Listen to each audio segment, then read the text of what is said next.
Edwards from Maryland, David Plouffe, President Obama's former campaign manager and White House strategist, and Peggy Noonan from the Wall Street Journal. I want to show some of these headlines from this week. Right now, we saw the president taking some real heat right there, including in your magazine, Bill Kristol. The Weekly Standard calls this appalling. The only timeless value the president seems willing to stand for is golf. Well, I think we call his policies appalling. If he were pursuing good policies, if he had left 10,000 troops in Iraq and were bombing the heck out of ISIS, I would say go ahead and play golf, Mr. President. The problem is his policies, not his vacation. Well, he did, but there was a lot of criticism, David Plouffe, of the vacation. I was surprised. I think no one begrudges the president a vacation, but it was the juxtaposition of that statement about James Foley with a round of golf just an hour later. Mistake, right? I don't think so. I mean, I think it was a very powerful statement. And you showed some clips before we joined you. This is a political tradition. When Peggy's boss would go to California, deep criticism. When both President Bushes went away, President Clinton. So when you're the President of the United States, you're never really on vacation. You're on, as you know, on 24/7. And I think this whole discussion of optics fascinates Washington, but really doesn't fascinate the American people. They're interested in, you know, what he had to say that day and ultimately what we're going to do to confront the threat. Peggy? I think what your old boss is doing here is very dangerous for him in an optics way. It has to do with making real, making into a metaphor something that people already think. There's already a sense out there from Democrats and Republicans that the president seems a little bit disengaged from the process and a little detached from what's going on. For him repeatedly to be showing for many months now that vacation and golf and all of these things are so terribly important to him underscores the original charge of a certain detachment and disengagement. Nobody begrudges a president going away, but people are impressed when a David Cameron, during a crisis like this moment with ISIS, comes back from his first day of vacation to do his job.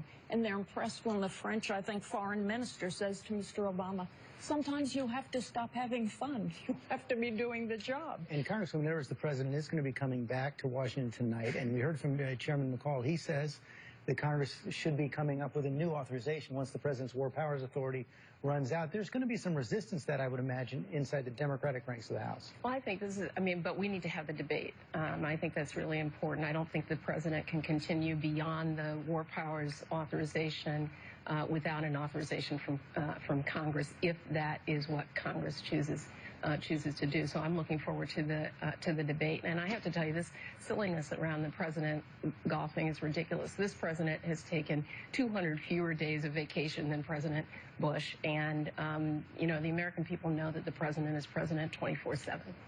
On the bigger questions, Bill Kristol, you know, it struck me how quickly this has all moved. From ISIS being, you know, a minor threat, the president talking about it several months ago as the junior varsity, to now an imminent threat, the words of Chuck Hagel, to the United States. And I guess I wonder, is there a danger here of overreacting? I wish there were, but I think the fundamental danger remains underreaction.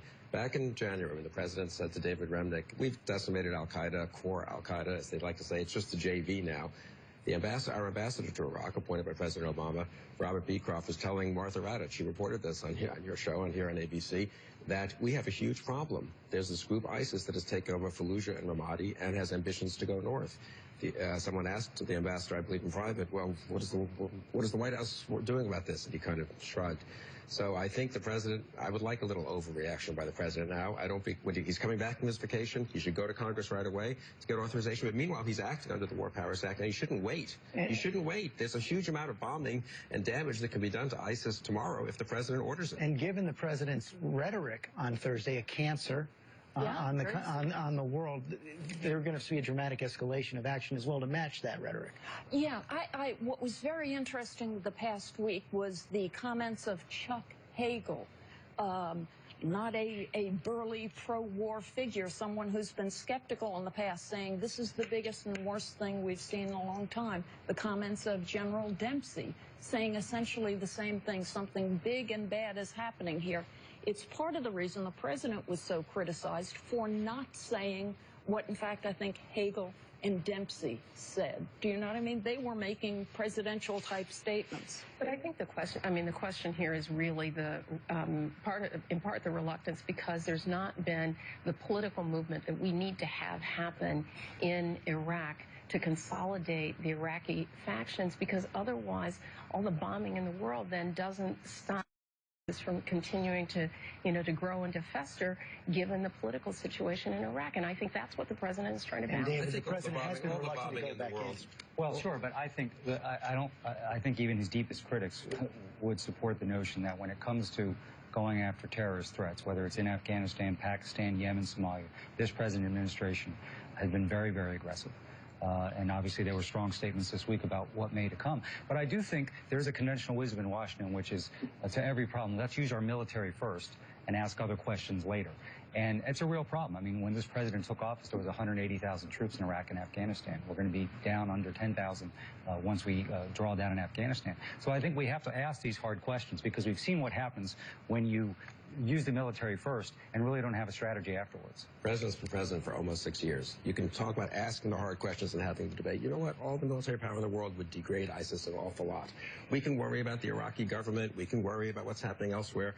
If we bomb ISIS, command and control, training camps, et cetera, in Iraq and Syria, we can do a lot of damage. Well, the reality is that the political situation that's been created that allows ISIS to fester now in Iraq was actually created by an administration, the Bush administration, that actually didn't ask the hard questions and didn't tell the truth when we got in the first place. And now this president has to clean up that mess. Got to take a quick break.